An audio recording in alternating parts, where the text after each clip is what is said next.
You Oliver Ekman-Larsson might be the most overrated player in the league. You lose for a sixth straight year, no matter what the circumstances are. It's a joke. Who's going to overtime goal? You know what? Just Barry Coccagnato. KK! Exactly. Yeah, well, I'm changing my mind. The things are popping up in his face, bro. Oh man!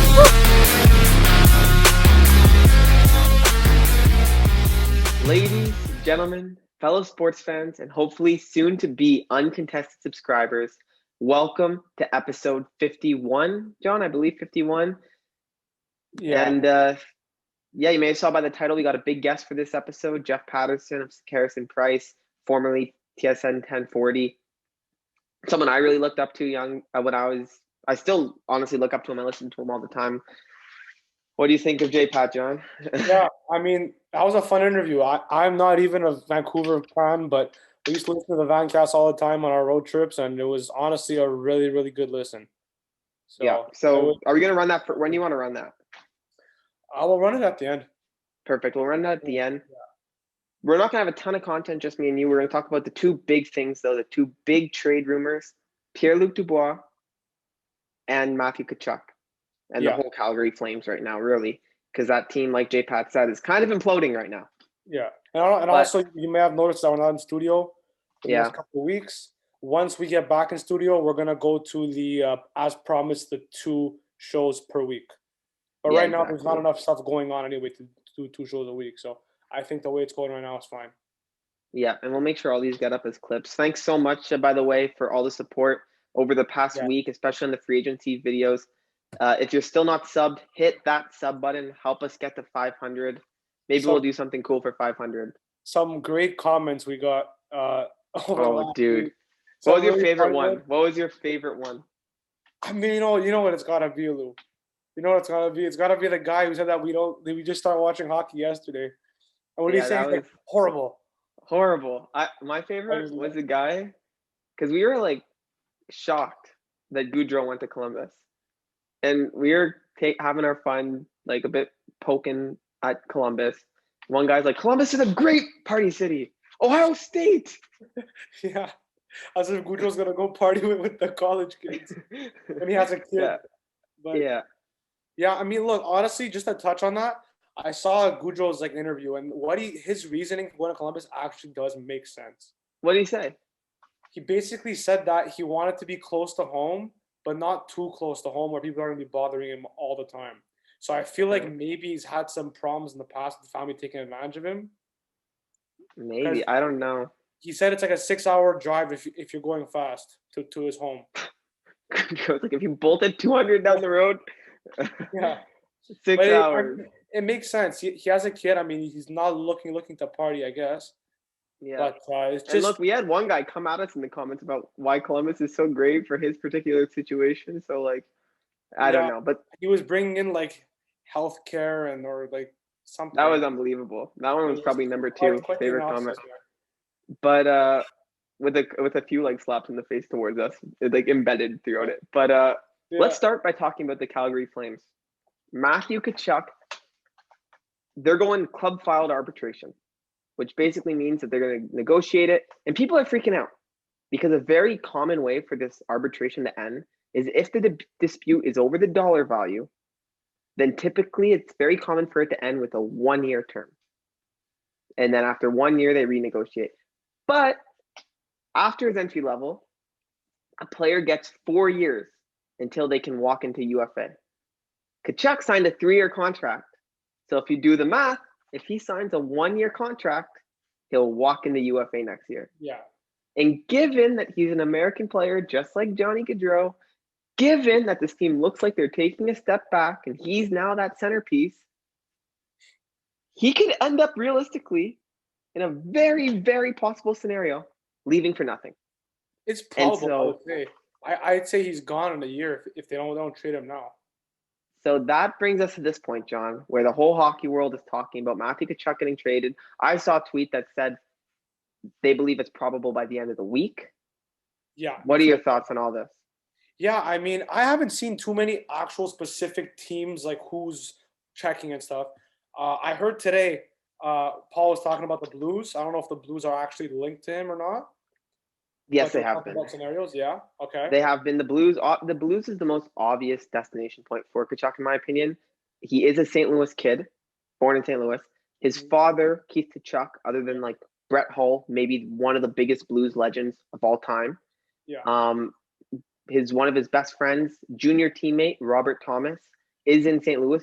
He's going to be there for the next 9 years. May I add, with his 8-year contract, which still has a year before that even starts. Yeah. And Robert Thomas, actually, for his first couple seasons in St. Louis, lived at the Tkachuk household.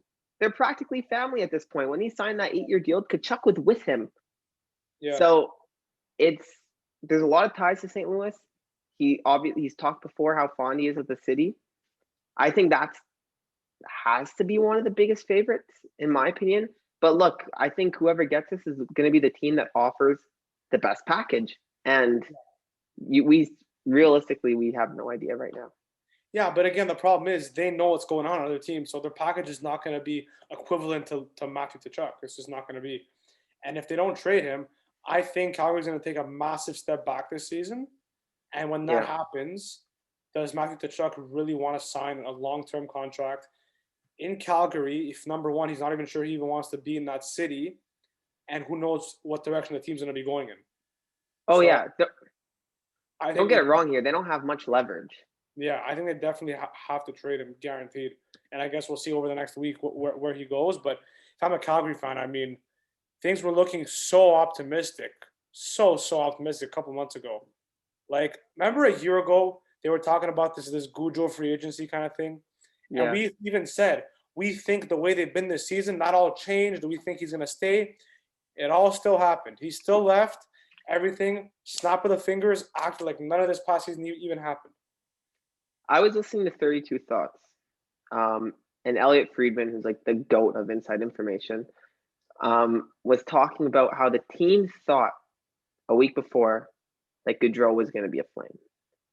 Even Gaudreau's agent and the people working closely to Gaudreau thought that he was going to be a Flame. And until 24 hours before, Gaudreau's people very close to Gaudreau thoroughly believed he was going to be a Flame. And people in the Flames believed that he would stay. And it came down to Gaudreau just not feeling it. He wanted something different. And for Flames fans, that's aggravating as hell. That's what it came down to. And obviously with Matthew Tkachuk, you don't want to take any risks given what just happened. If you were that certain and he still left, you don't want to take risks. But realistically, we have no idea the type of conversations happening behind closed doors. I mean, Brady Tkachuk signed an 8-year deal in Ottawa and is their captain. Like, we don't know. Like, maybe Matthew, they can sort it out. Maybe this contract dispute isn't over the dollar value, over the term. And maybe Tkachuk wants 4 years until he hits UFA and the team wants 8. We don't know. Well, that whole family is like notorious for these long negotiations. So, yeah. It might not be that he necessarily wants to leave. Yeah. One thing I also want to talk about is what the return would look like. Like, even though Calgary don't have much leverage here, you got to think they're not making this move unless they get something nice back. And like the big piece that I'd be really curious to see if St. Louis parts with is Jordan Kyrou. Jordan Kyrou, he's 24 years old, maybe 23 years old. You're going to have to look it up with our new uncontested player database that we'll talk about more another time. But I don't have his age in there actually. But he just had his breakout point per game season. He's a young stud. He has 1 year left on his contract before he becomes an RFA. And I don't know, a Canadian kid, I think you can sell that whole Calgary pitch to him, especially if you give him a nice, cushy offer. Because for me, it doesn't make sense for them to take a guy like, even if the Rangers throw Lafreniere at them. I don't think that makes sense. You need someone who can be a point per game right now. Yeah. And I think that's Jesper Bratt, who New Jersey's already having their own hell trying to get him signed, and Jordan Kyrou. I think those are the two big ones. I really do. Yeah, I agree. I mean, this team right now, Calgary, is not a team that, if you can get something back, they don't have to rebuild. They have a solid team. They're just missing the superstars now. So you ideally want to get something back that'll allow you to compete right now instead of having to kind of redo this entire thing and waiting 5 years to get back to the again. You'll see at the end of the show when J-Pat touches on it a bit. He literally said that the Flames can lose Tkachuk and Gaudreau, and he still has them finishing over the Canucks. I don't think I definitely don't. But like, it just shows how much there is there. Exactly, If there's a guy who clearly knows his hockey very well, and he thoroughly believes that, there's a lot there. Yeah, 100%. Yeah. I don't know. I'm curious to see if a deal gets done by the end of the week. The thing is that I don't think there's a big rush. We're kind of at that time in the summer where, you know, we have training camp coming up, but free agency's done, the draft's done. I think they still have some time to work this out. Like, we've seen trades happen like right at the start of the season before. So yeah, I think it'll happen this summer. I think he'll be dealt, but I don't think it'll be over the next week. I mean, it feels like it just all happened so quick. And they kind of have to, like, I mean, Treliving even said, I mean, when Gaudreau left, I think he literally said, I don't want to make any like snap decisions on the free agency market and stuff. So why would he make a snap decision now with trading Tkachuk for something that he doesn't like? So I think he'll definitely take his time. Did I tell you I ran into a Flames fan on my trek to Newfoundland? No. So we're making a pit stop, and I walk in somewhere, and this guy has a Flames t-shirt and a Flames hat, and it was 2 days after the Gaudreau news broke. So I'm like, oh my god! As a Canucks fan, like, the Flames have caused me a lot of trauma. So like, when I have my chance to like stick it to some, to be honest, I mean, well, just always rivalries, always dirty, beating us in the playoffs in 2015. I've never liked them, but when you have a chance to stick it to some random Flames fan, you got to take that opportunity. So I walk in there, and I'm like, dude, you're a Flames fan? I'm like, no way. I love the Flames, man. Gaudreau's my favorite player. He's such an asshole. And then he looked at me with like the saddest face I've ever seen. He looked at me and he's like, no, he's not. And then I was just like, I was expecting some sort of like laughing reaction, but like, it was just like, it was hard. Like, that guy was heartbroken, and he looked at me and he was just like, I told him like, yeah, I know, I'm just messing with you, man. And then he's like, I'm like, what do you think of the Gaudreau stuff? And he's just like, why the heck does he want to go to Columbus over us? Like, he's like, but honestly, like, and this guy was a big Flames fan. He was talking about how the people that he was listening to, I don't know who this guy's listening to, because the rest of the hockey world was shocked, but the people he was listening to apparently had a good feeling this was coming. So whatever. But I mean, I got the chance to stick it to a Flames fan. If you're a Flames fan, man, like, just crazy how fast everything just went. If Tkachuk and him both believe, like, dude, that they're gonna be crying. It's terrible. And it's funny because we talked about this a week ago, how I was at your house and you have the frame of Monahan, Tkachuk, and Gaudreau, and I'm like, bye to all three of these guys by the end of the summer. Yeah, I didn't think it would happen. I thought maybe one of them, but I thought like Tkachuk, but I didn't think Gaudreau and Monahan. But I guess Monahan probably gonna stay. But yeah, to play third line minutes. Do you want to get into Pierre-Luc Dubois? Yeah, let's do it. So Pierre-Luc Dubois was drafted 3rd overall in 2016 by the Columbus Blue Jackets. He went there with a ton of hype, a bit unexpected to go in that 3rd spot, but he went. And early on, there was a lot of hype around him, man. Like, he played well in Columbus, but really him and Torts never gelled, right? They rose in the draft to take him, no, or they took him early, right? They took him early. Yeah. If you recall, he actually blocked that Subban Vancouver trade because he went early. And throughout Columbus, he had these times where he looked great. Whether you're thinking back to that hat trick in the playoffs, just stretch it throughout the seasons where like he was point per game.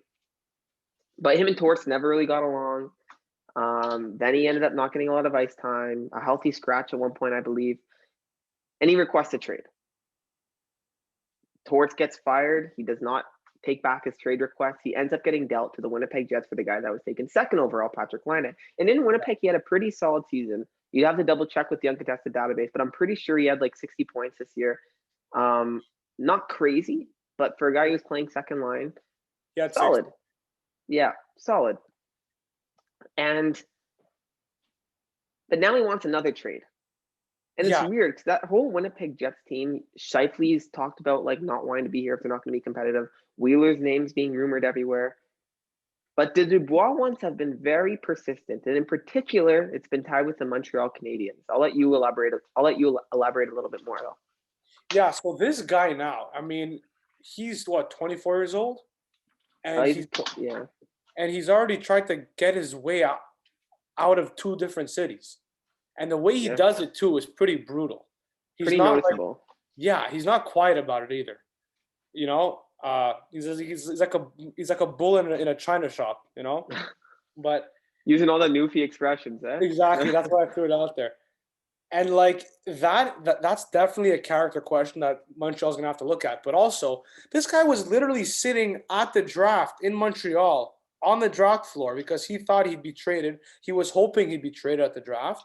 And I guess he wanted to kind of put pressure on the Jets, kind of saying that if you don't trade me, I'm not going to come back to play anyway. So you better trade me.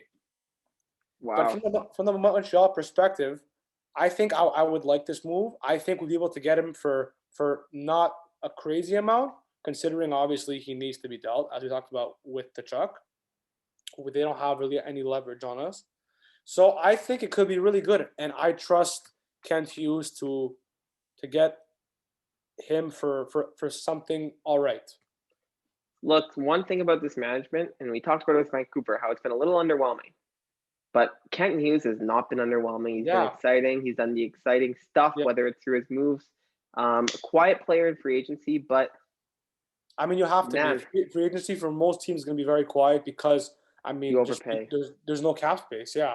I mean, who the hell is going to buy? Yeah, exactly. And so, especially in a position where you have the leverage on Winnipeg, because you have a player that wants to go there. Yeah, he's from here. I mean, it's an obvious match. You got to think if there's any, like you were talking about, those character issues, though. Like, I think character issues as a whole gets blown over a bit in hockey. But, like, 2 teams, I do. Like, okay, if it's, like, something terrible, if you're a criminal, then yeah. I'm saying in this situation, I don't think it's. Oh, okay. Yeah. I don't know. Like, Dubois has potential to be a very good player. He's been on playoff teams in the past. And I think as a second line center would be a great fit, and I can't see how he disrupts that Montreal room. No, 100. I think if he comes, he'll be happy here. Unless maybe he wants to win a Stanley Cup. It's not going to happen here, buddy. If you come here to win a Stanley Cup, you just better be here, be happy that, you know, you're back speak home. French. Exactly, you got to speak French. But yeah, I think he would fit great on the team. We need all the help that we can get. There was something else I want to say that I forgot. Oh yeah, he's been linked to us for years. Almost every summer he's mentioned at some point. I remember since like the year after, 2 years after he was drafted. I guess because he's from here. It's been crazy. Since his draft, because Montreal was going to trade to draft him. Yeah. Literally since his draft, he's been tied to Montreal. Yeah. I forget where I was going with this, but if Montreal were to acquire him, that center group would be very nice. You're gonna have Suzuki Canes again on a dime. Like Montreal's team, we talked about the Atlantic Division stacking up. They'd be stacking up themselves. Yeah. But what do you think it would take to acquire him?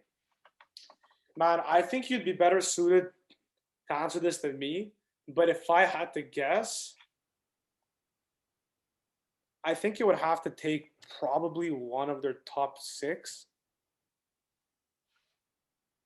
Or maybe a top 9. Montreal. But the thing is, if it's Winnipeg top 6, Montreal's not going to give the top 6. That's the problem. But also, other than Josh Anderson, I agree, because I don't think Winnipeg would want Brendan Gallagher. You're not giving any of your young guys. I think Josh Anderson. I think Josh Anderson's the only one. Yeah, and Winnipeg wouldn't want Brendan Gallagher anyways. He's on a long, expensive contract for a guy who's already slowing down. Yeah. I think Josh Anderson makes a lot of sense. Similar age, only a few years older. Picks, maybe. Well, if you look at guys who have gone traded for, I know Minnesota, they're in cap hole when they dealt Fiala. Yeah. But like, for a team with no leverage, because everyone knew that Fiala was out the door, and Fiala's a lot better than Dubois in my opinion. They were able to get a first and a prospect. I think Josh Anderson cancels out that prospect, and you give a first. Yeah. From Josh Anderson. If I'm Montreal, I do every single day. Yeah, you're not a big fan of Josh Anderson though, anyway. So. Oh, dude, with our freaking database, look up his WAR percentages. Yeah. Yeah, well, didn't they have like a 0.something% power play war? Yeah, something like that. It was terrible.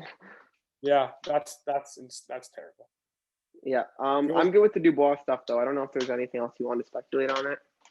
Yeah, Steve Dangle was saying, like, I was watching the podcast, and he was basically saying, friend of the show, Steve Dangle, that like these small markets like Winnipeg,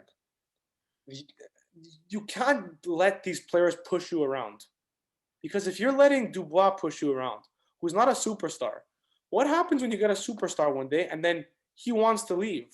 You're just going to create a habit of just letting every player walk all over you. So Columbus Blue Jackets 2.0, yeah. Yeah, at least Columbus now, they just got a win with Gaudreau. But that's just the way it is, right? These markets, they always get walked on. So he was saying, if I'm Winnipeg, I'm going to draw this out for as long as I want. And if you're going to sit, then sit. You're not going to play for the season. But yeah, we're going to get what we want out of this, and you're not going to run the show here. And I kind of get what he's saying, because, listen, they're not going to compete anyway, whether he plays or not. So it depends on how important you think it is to kind of show your might. I don't know. I'm going to have to disagree with friend of the show here, man. Like, Winnipeg still wants to make the playoffs next year. Scheifele already does not want to be a part of a core that's not competitive. And you got to build a legacy where people want to be a Winnipeg Jet for their career. And when I was referencing Columbus, there's not been one legendary Columbus Blue Jacket to play their entire career and retire in Columbus. It just hasn't happened. Any good player they've had, even Rick Nash. I know, but you can find almost any team in the league and be able to point to those guys where they did that. Even if it's just like a player like in Minnesota, like Mikko Koivu, like a guy like that who's not insane, but someone who's still played their career for that team. Something like that. And as far as Dubois, the goal is to make the playoffs. You're going to get something back, even if it's Josh Anderson. You don't want a guy who doesn't want to be there. You don't want a guy who does not want to be a part of that legacy. And you know how you build a legacy where guys want to be in Winnipeg and for their career? By winning hockey games. That Winnipeg in the playoffs, we saw it in 2018. It was maybe one of the craziest buildings for playoff games that I've ever seen in my life. It is a hockey city. It's a small place, but it's a hockey city. And I think the goal should be to win this year. You still have the core to do it. I think they have the core to get in the playoffs, or at least challenge for a playoff spot. Get Dubois out of there. I think it's the smallest city in the NHL. I'm pretty sure. Yeah, definitely. Yeah. That would make sense. But I don't know. I'm good with the Dubois stuff, man. Yeah, maybe a good idea to reach out to Jesse, see if we can get an interview if this deal goes down. Yeah, we'll see. We're trying to get some stuff. We're trying to get more guest guys, like even just like we got on JPAT today, like we've mentioned already, but just stuff like that. We want to get as many teams as we can. Posting this as a clip, so it's probably Montreal or Winnipeg fans listening. But we're gonna try and get as much content as we can for everybody. But do you have a pesky pick, or are we gonna pass that for this week? Man, I mean, we're pretty much passing it. But if you really want to put one, the obvious one is just the Vegas Golden Knights. That kind of happened before, anyway. Yeah, Vegas losing patches for nothing. Don't know how to count, basically. Yeah, and that's brutal, man. That team, we'll see. We didn't get to ask JPAT who's going to win the Pacific. I'd be curious to see if he still picks Vegas with the Pacioretty trade. I still pick them, but and also I'm pretty sure the Canes Twitter had some funny stuff going on after they totally fleeced Vegas. So maybe if you want a good laugh, go check out Canes Twitter. It's always Canes Twitter is always quality, yeah. But are you ready to run the interview? Yeah, let's do it, man. Alrighty, so we're gonna drop that now, and then we'll come back to wrap it up. So our next guest, we are very excited to welcome to the show. I've been a very long time listener. John and I have been fans for a while of Sekeres Price, going back to the VANcast, going back even further to the Patcast, my favorite podcast of all time. He covers the Vancouver Canucks. Welcome to the show, the legendary Jeff Paterson. Oh, quite the intro. Thank you for the support over the years. And hey, happy to be with you guys here. No, it's we're pumped to have you. John, you want to hit him with the first question? Yeah, I just want to say I'm pumped for this. I'm not even a Vancouver fan, but the VANcast was awesome to listen to on those long rides, on those camping trips. Oh, yeah. But yeah, you said you had the first question, right? Yeah, I guess, well, I'm a big Canucks fan myself, and this offseason there was obviously a lot of hype around it because new management group, and the expectations were that we were going to get change. We were going to, this cap problem created over the past, honestly, since 2011 was going to start getting resolved. And so far, we still have a pretty big cap problem. The fourth, honestly, a lot of the depth got cleared out from last year. There was crazy fan expectations. What have been your thoughts so far in the offseason? Yeah, I think underwhelming has been the word that I used up until free agency opened, because to that point, really this management group that was brought in at such a low point where change was required. And Jim Rutherford's a guy who came with this track record of all sorts of, a trade a week for, it seemed forever in Pittsburgh. And when he was in Carolina, wasn't afraid to shake things up as well. And he really hadn't done an awful lot. Now, part of that was they took over and the team had 8 wins in its first 25 games. And then the Bruce Boudreau effect, took over and this team started moving in the right direction. So, I wasn't shocked that they didn't do anything at the trade deadline, or at least very little at the trade deadline. They wanted to see if this group was somehow going to pull off this remarkable, miraculous comeback and actually scratch and claw its way to the playoffs. And that didn't happen, but I get what they're thinking at the trade deadline. But because they fell short of the playoffs, it should never be about sneaking into the playoffs. Like Jim Rutherford was brought in with this track record of success, Stanley Cup rings to show for it. It's about building a legitimate Stanley Cup contender here in Vancouver. And so I think people were on board with just letting it play out, see what happened. Elias Pettersson came to life in the second half. Quinn Hughes had an incredible season. JT Miller doing his 99-point thing. But when they missed the playoffs, then it was time to roll up the sleeves and get after it. And Rutherford had assembled this, diverse front office and all of these bright hockey minds. And it was like, all right, let's see the fruits of your labor. Like, you can bring all these people in and sit them around a boardroom table, but at some point you have to enact a plan.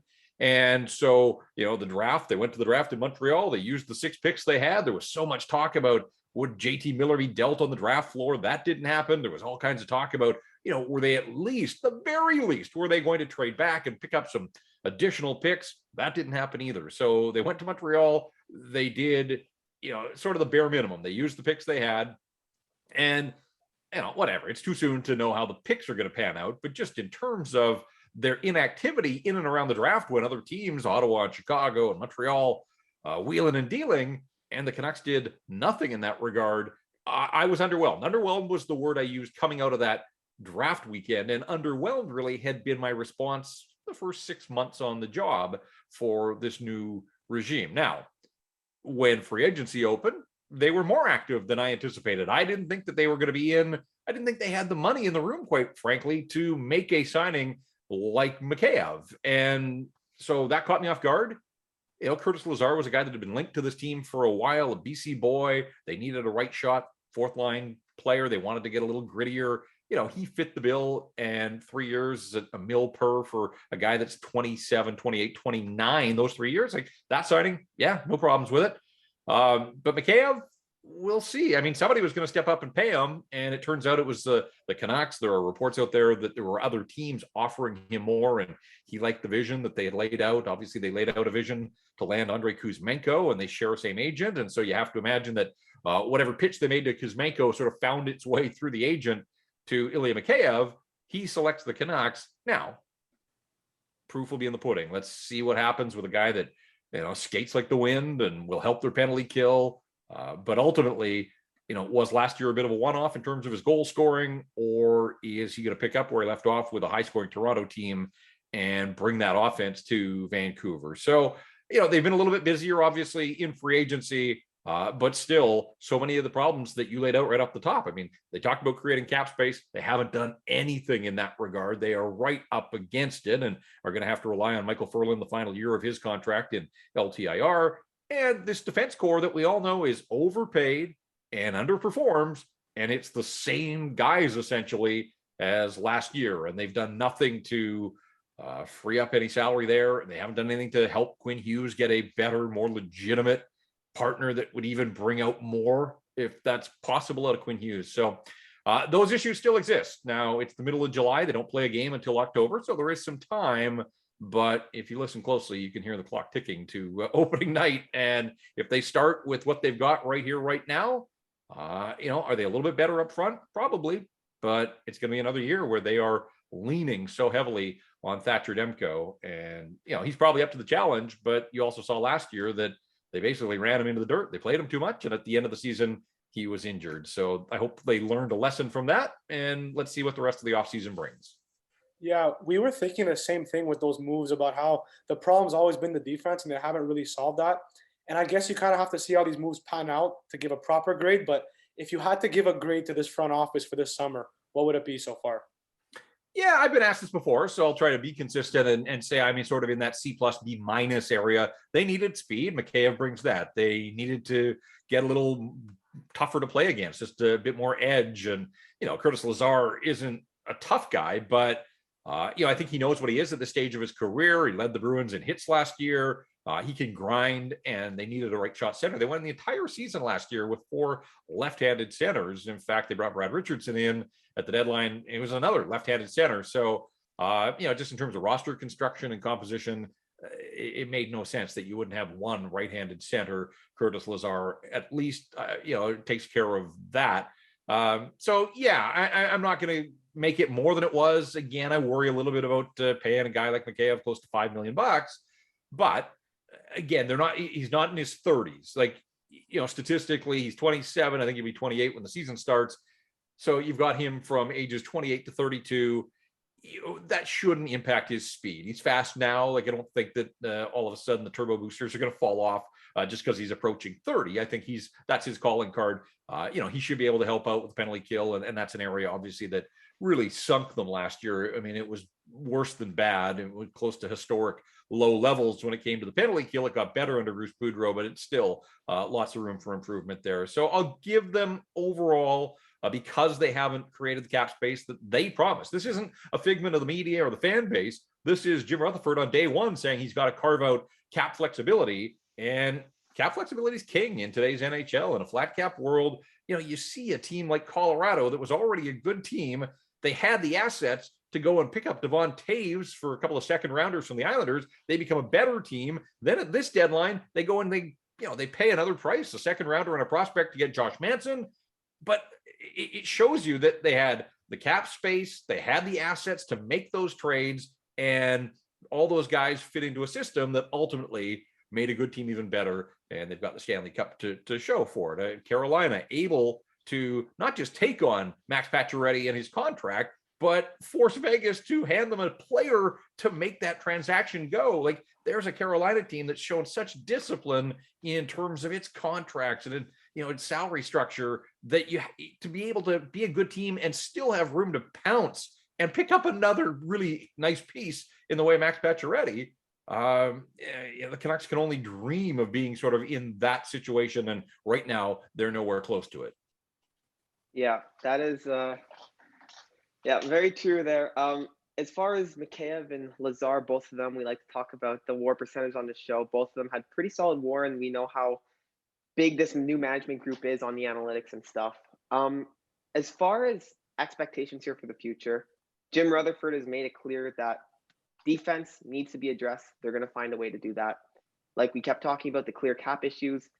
A lot of Canucks fans are throwing names around. The big four that I keep seeing: Miller, Myers, Pearson, Garland. And then I've even seen some Höglander talk. Who do you think right now, if I were to ask you where your gut's leaning on who the guy is to walk out the door, where do you think who do you think the most likely guy to leave is right now? I've always thought that Miller was going to be dealt. I mean, I'm starting to reconsider that just because trade partners are hard to come by, and other teams have addressed some of their needs in other ways, and the Canucks are still holding on to a player who has been sensational since he arrived here. But just their cap structure again, like, even if they got to a point where they thought, you know what, the best move here, the best course of action is to re-up JT Miller, like, he is going to command a massive raise from the $5.25 that he's making. Can he get $9 million on the open market? I don't know. I mean, we saw what Johnny Hockey went through, and ultimately that market sort of collapsed around him, and he's getting paid, obviously. But I'm not sure. I'll go to my grave not believing that Columbus was his first choice. And even for that 115-point season, for a guy that he already had a 99-point season on his resume, and he couldn't max out at double digits in terms of annual value, So, JT Miller is trying to negotiate off his best season by far, 99 points. He was excellent, but I don't know. But just for the sake of the argument, let's say 8.5 for JT Miller, significant raise. Like, I just don't know how the Canucks, a team that we just talked about needing to carve out cap space, like Bo Horvat's up for his extension as well. So, I don't think Bo's going to get a massive raise. I think he'll probably get a max term, and he'll be in that 6.5, but it's still a bump on what he's making. But it's not just him. I mean, if Andrei Kuzmenko has a good year, he's going to ask for a whole lot more coming off an entry-level deal. Nils Höglander's contract is going to be up. Like, how can the Canucks do all of this and give JT Miller the kind of raise he's looking for? So I still don't get it. Like, I don't know how that's going to work. And so I think at the end of the day, the Canucks will still be looking to move JT Miller. It allowed them to get a little bit younger. Hopefully in that trade, they can identify at least a piece that can help the right side of their defense. They're finding that it's impossible basically to bolster their defense. I think the JT Miller trade, that's something that has to happen. Like, it's a non-starter. You're trading a 99-point player. You've got to find something that's going to help you. And that's why the John Marino rumors made sense. Like, they did. A right shot guy, Pittsburgh, and the history between Alvin and Rutherford, like on a lot of levels, that made perfect sense. But since he's moved, like, I don't think Pittsburgh's a trading partner. Now, New Jersey has loaded up on right side guys and used the second overall pick in the draft to get a guy that's going to be a cornerstone for years to come. So maybe the Devils are a trading partner for the Vancouver Canucks, because I do think with all the good young skill that they've got, they could use a guy like JT Miller, a little rough around the edges, a guy that runs hot at times and sort of could be that emotional leader and I like a lot of what the Devils have going on. So I do think on paper, it still makes sense. There's a fit there, but ultimately it takes two teams to pull off a trade. And, maybe they revisit what happened. The Islanders have done nothing in free agency, and we know what went down or didn't go down on the draft floor. So maybe there's a chance to double back there. But I still think Miller's the guy, because I think if they could have, they would have moved off Tanner Pearson or Jason Dickinson or even Tyler Myers by now. And I'm not convinced that those guys are tradable right here, right now. They each have 2 years left on their contracts. And a guy like Tyler Myers, a year from now, he'll be, the final year of his deal, he'll be owed $1 million in actual money. He's got a $5 million bonus. He's got $6 million this year. If you're an acquiring team, like, there's no team out there that says we absolutely need Tyler Myers this season. But a year from now, we know the premium on right shot defensemen. If there's a team that can get him for $1 million for the final year of his contract, yeah, but that's not clearing up a ton of cap space. I mean, it's still $6 million on the books for 1 year for the Vancouver Canucks. It would give them a little bit of flexibility. But I'm at the point now, like right now, with 2 years left for Pearson, for Dickinson, and for Miller, or for Myers, you've seen what happened. Edmonton had to pay to trade Zach Cassian away. We just talked about the Vegas example. I don't think the Canucks can actually trade those players without attaching some sort of sweetener. Especially now with all the teams like knowing they're in big cap trouble within the Cavs thing. Like, people know they're in trouble.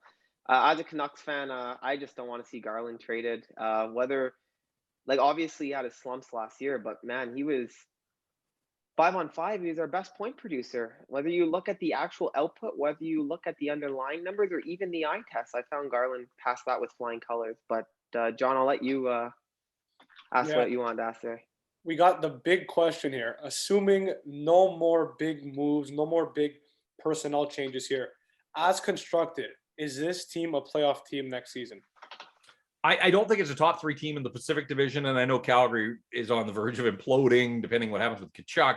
I still think the Flames have a system in place, a coach in place, and quite frankly, just too much talent still. They finished 19 points ahead of the Canucks. Like, Calgary would take a step back, obviously, if they trade Tkachuk. They'll get big pieces in return, but you got nothing for Johnny Hockey. I still think the Flames are a good bet to be a playoff team. I think the Oilers have made strides. I'm not a total believer in Jack Campbell, but I do think he's an upgrade on what they've had there for the last couple of years in goal. And I'm willing to give Vegas, despite some of its foibles, a healthy Jack Eichel for a full season. I don't know who's going to play in goal. I guess that's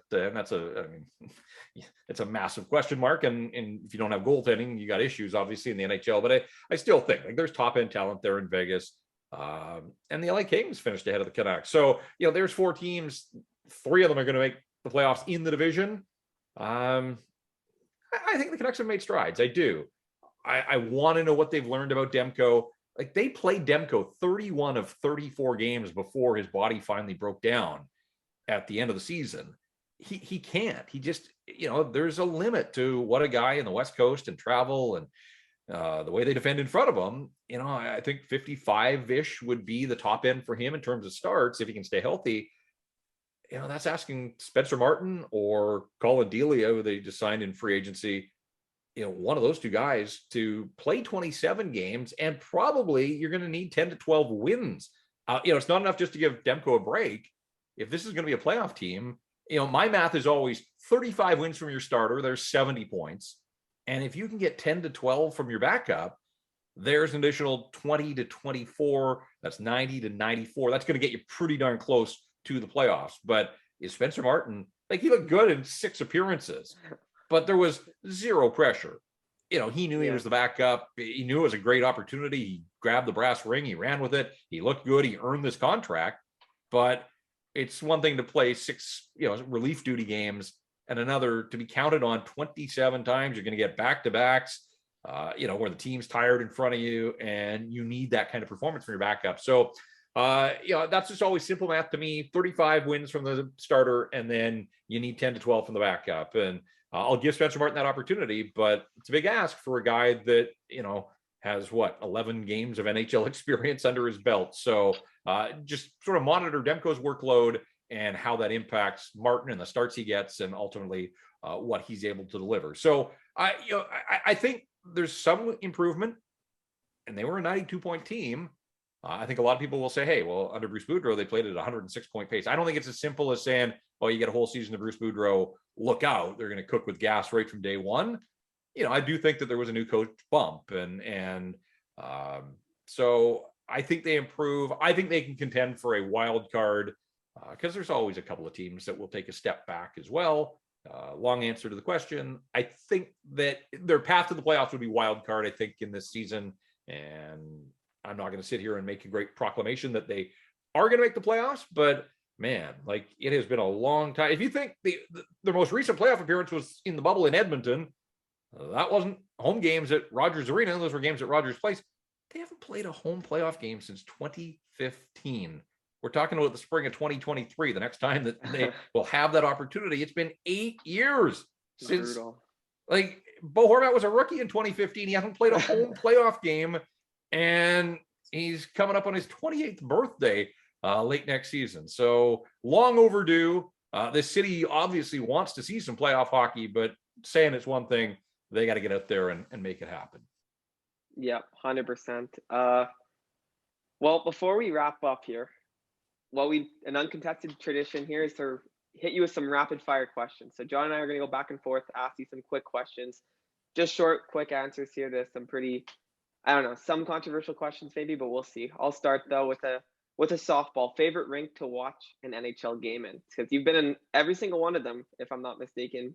Maybe not Seattle. Have you been in Seattle, Zane? I haven't been in Seattle, and I haven't been in the Islanders' new building. So every couple of years, there's going to be some new ones that come online. But yes, for 3 years, I traveled there. Madison Square, without a doubt. When I got the job and was going to head out on the road, I had been in Madison Square Garden. I paid my own money years ago for a tour of the building. It was the summer. It was right after Wayne Gretzky had retired. His stall was still set up in the Rangers dressing room. They took us through there, but the basketball floor was down for the tour. I hadn't seen the ice. I hadn't seen a game. So that was right at the top of the list, and it didn't disappoint. Madison Square Garden, without a doubt. Favorite Canucks moment from last season? Oh, geez. I've scrubbed the first 25 games from my memory, I suppose. Yeah, I would say the fan reaction to Bruce Boudreau and the Bruce There It Is. It was cheesy, it was kitschy, but it caught on. And he said he hated it, but at the same time, when the crowd was chanting it meant that good things were happening. So fun was in short supply and has been for the better part of a decade. there was a little bit of fun that was brought in. I like the Bruce, there it is. Maybe you scraped the bottom of the barrel there for that one, but I like the answer. For me too, probably. But which Canucks player are you most intrigued to watch this season? Elias Pettersson. I mean, there's just so much star power there. We saw it over the second half of the season, and the pressure's on, and he knows it. And Patrick Allvin last week said, he challenged him and Quinn Hughes to get to the next level. I thought Quinn Hughes did get to the next level last year, setting franchise records, but they need the Elias Pettersson from the second half, from day one of training camp. He's got to be the best player on this team.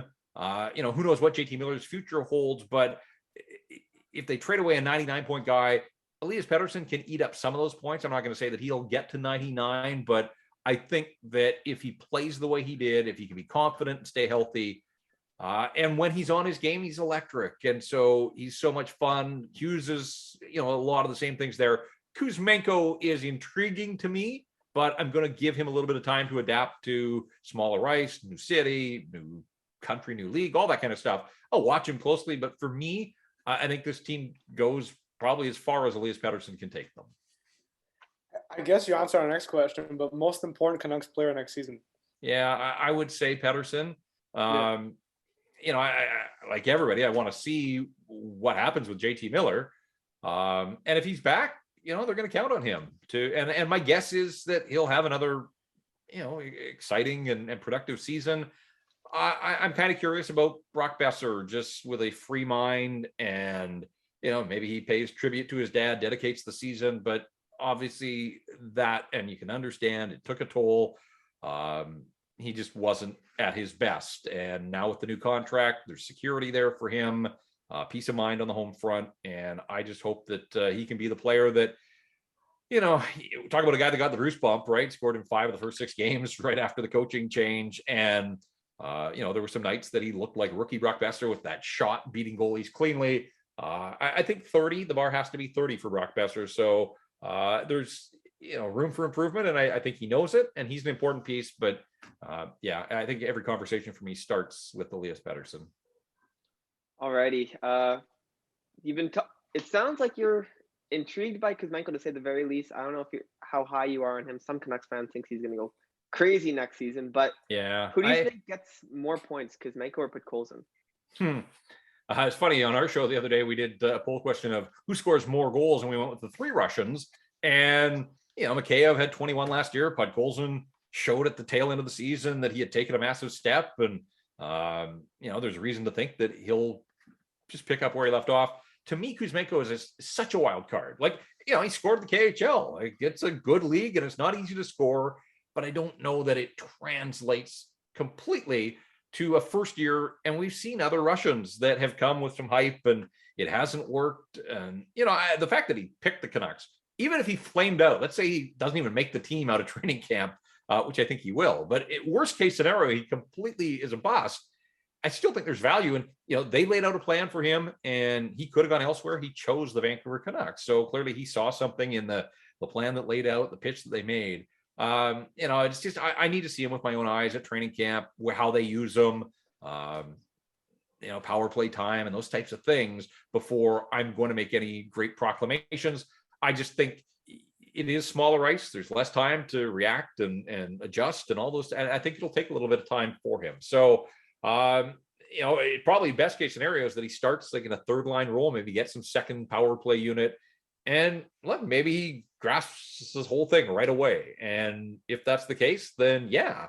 But keep in mind, on an entry-level deal, any success he has they're gonna have to pay for it the following year. And when we talked about cap issues, it's great that they've got him on an entry-level deal for this year, but it's only going to get more expensive if he is in fact the player they hope that he is.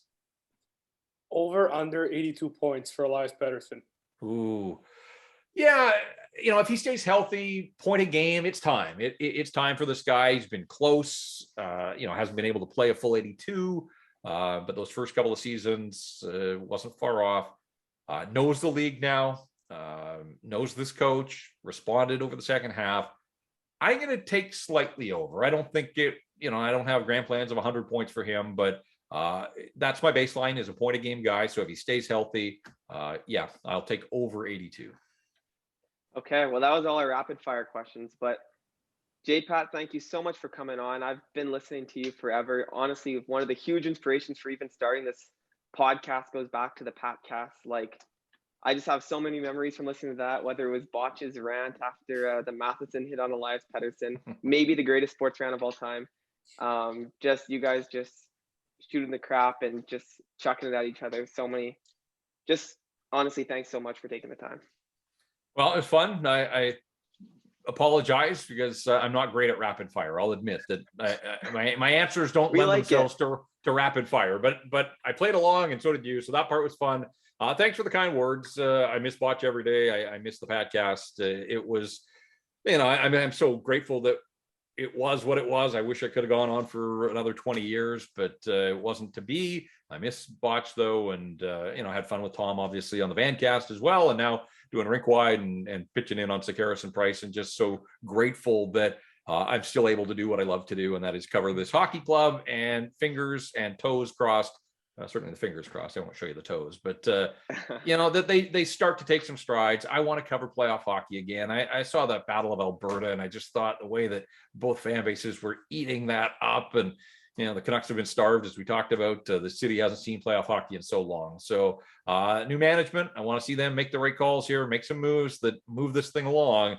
Because at the end of the day, I just want to cover good hockey, and I want to see some of these players like Paterson and Hughes and Besser and Horvat and Demko. I want to see them surrounded with the right pieces so that this team can, get back to where it was in that playoff bubble when it looked like they were a team on the rise and a team that was, to contend with. And it's been nothing but steps back since then. So, bring it on. I wish we could fast forward to young stars and training camp already, but those will get here quickly enough. I should probably enjoy what's left of the summertime.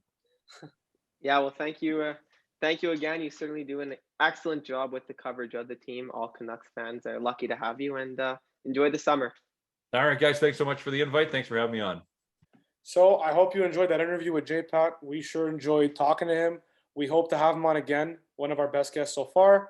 If you liked what you watched, like the video, share the video with your friends. If you're a Canucks fan, your friends are a Canucks fan, this is the video to show them, especially the interview. You can scrub right to it if you want. You don't have to watch the whole thing. Hit the sub button in the comments. You'll see us answering all our comments. And at the end, after everyone, what do we say, Lou? Hit the sub button. It helps us out a lot. We're really trying to grow this channel over the next couple months, and we're pretty confident that we'll have some really good content out for you guys. So if you like what you hear, keep going with us. Yeah, man, we got a lot of exciting stuff in the works. An announcement probably coming soon. We'll see. That's